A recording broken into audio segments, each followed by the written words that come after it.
Greetings, mortals. This is just everything I've thrifted since my last thrift haul. And remember, goth does not have to cost a lot of money.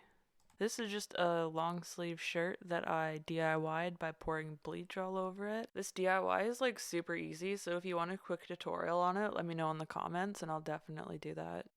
I actually love this long sleeve because I'm creepy and love lived-in clothing, so I find it like super comfortable. It's also the perfect amount of too big on me. Item number 2 is this vest that was originally from Walmart, but I got it for like a really good price, like $3 or something. I just wanted a vest to put my patch on, which I also thrifted, which you can see it here.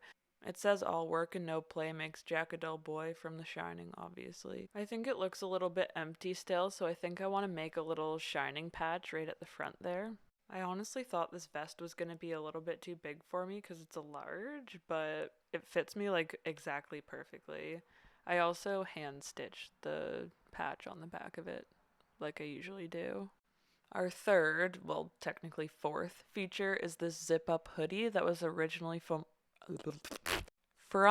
Old Navy. I'm sure you'll be shocked to hear that I bought this solely for the intention of DIYing it. This thing is absolutely huge on me. I'm pretty sure it's a men's 2XL. The Dan Sperry t-shirt's from his website. The original shirt had a front and a back, but no sleeves, so I honestly get way more use out of it as a zip-up hoodie. Next up is this long gray old lady sweater. I honestly just bought it because I wanted something cozy to wear around the house.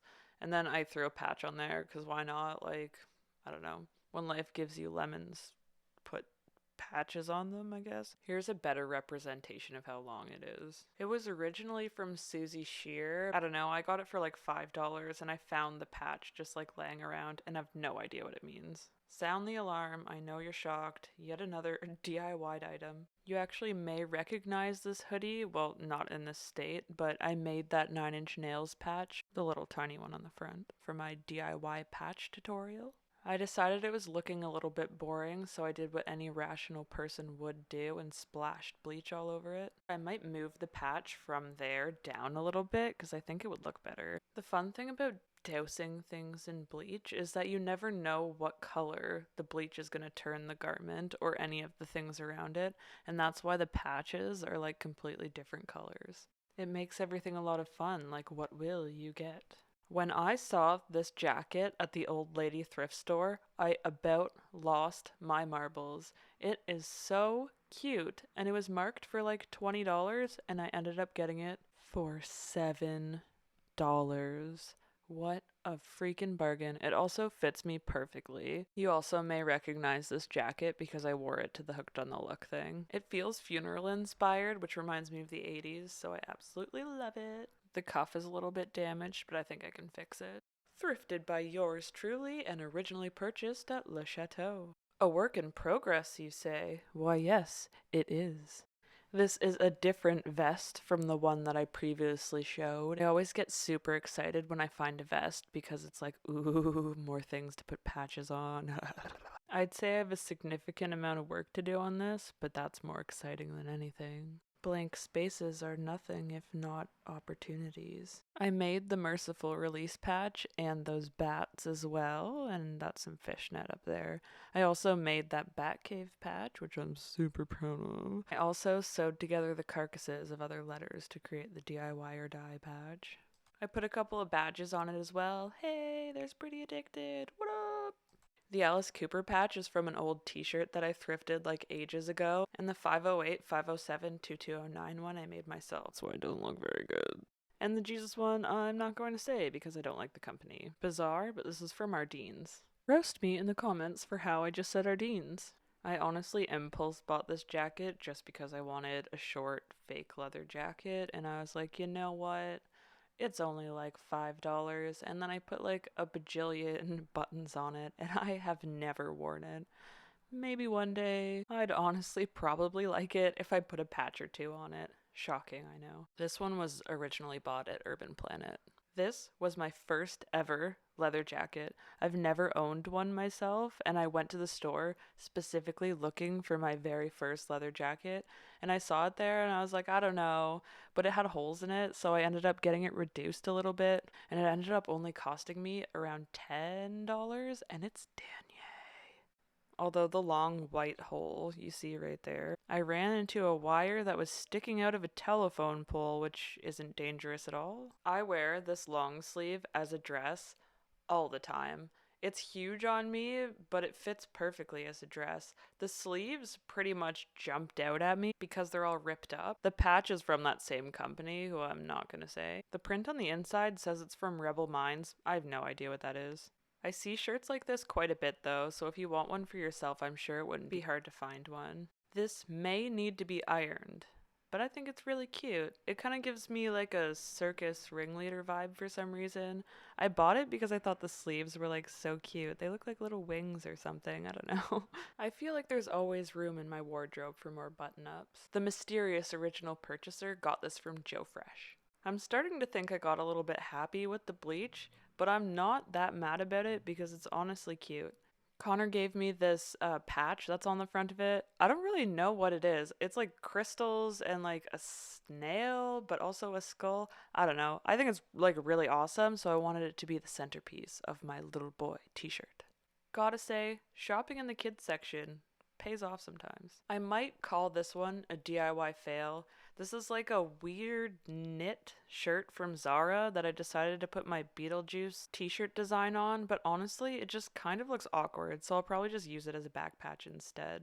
I have to say, I think I have a thing for old lady funeral clothes. They're just so weird and dark and cool. That's actually a pretty decent thrifting tip from me when you're looking for darker kind of things, is to look for things that look kind of funeral-y. Because you might not be able to tell on the shelf, but once they're on, they look like really cool sometimes. I'm obsessed with the collar on this one. Find alert. I found this and nearly pooped my pants. I thought I might have been seeing things, but surely enough, I saw that little red tag that reads, Royal Bones. Okay, I'm being a little bit dramatic. Royal Bones is an expansion of the collection by Trip NYC, so it's like expensive, but it's exclusive to Hot Topic, which also means it's expensive. I ended up getting it for $13, which is a pretty good score. It's oversized on me, but honestly it works. I thrifted my Halloween costume 2020, so I thought, hey, why not show it off? I was a clown, like I am most years, because I love clowns. It actually worked out awesome because red, yellow, and blue are my favorite color trio. And also, it was only $10, which is a pretty good bargain. I also somehow got lipstick on the yellow part on Halloween. The next item is this beautiful velvet skirt. It's like a mini skirt. I didn't do a very good job at capturing it. It was starting to get really dark in my apartment at this point, so I think that I'll rely a little bit heavier on the close-up. It's just super flowy and has an elastic waistband, so it's really stretchy and comfortable. Originally purchased from Garage. The lace bodysuit I'm wearing I also thrifted, and it fits me so perfectly. I always find some really awesome finds in the like lingerie section. That's also a pretty good tip for thrifting. Always stick to your tried and true sections. I always turn up with gold. But sometimes mysterious things wait for you in the shadows of the unexpected. Wearing lingerie as casual clothing is so much easier when you get them from the thrift store because they're so much cheaper. And yes, I wash them before I wear them. I actually got this little nightgown as a hand-me-down from somebody who just never wore it, but I thought I'd include it because it was free to me, and it's super cute. I would wear this for like some sort of kinder horror outfit. I haven't really worn it anywhere yet, but there's not really anywhere to wear anything right now anyways.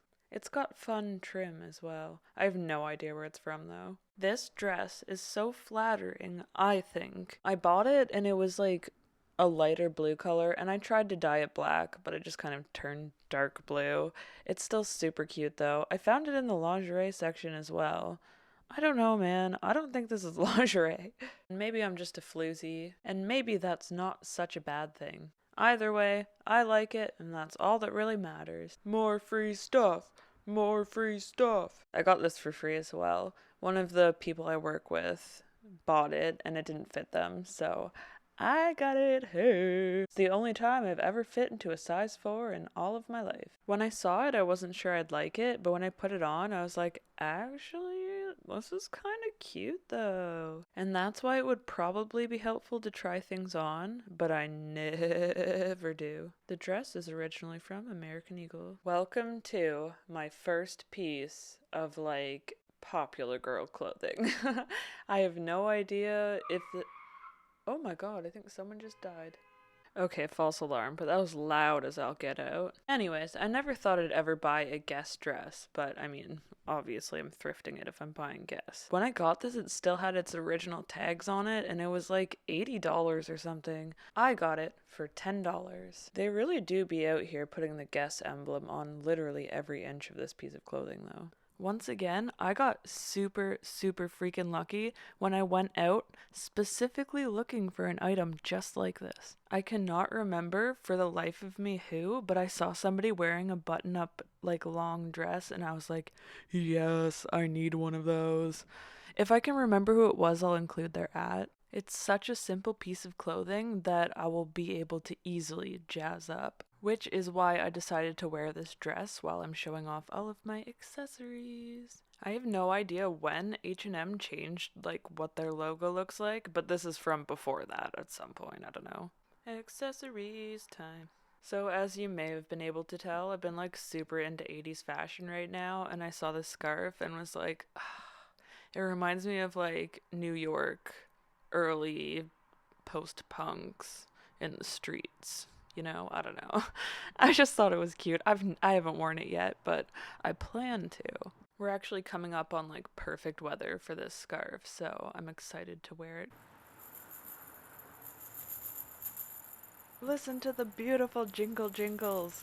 I actually got this one on Depop and I was so excited to see it. I wanted one of these so freaking bad. Lo and behold, exactly what I was looking for. It was kind of expensive, but like it is so cool and it fits me perfectly. The seller also threw in the belt and was like, "Hey, I had it, so here you go." I have been blessed. It kind of looks a little bit awkward, but it's just because the dress that I'm wearing is like way too big on me. I think it ended up costing me $31, $32. I don't usually spend quite that much, but I'm like, hey, it's going to like an actual person. I think this one cost me around $3 to $5.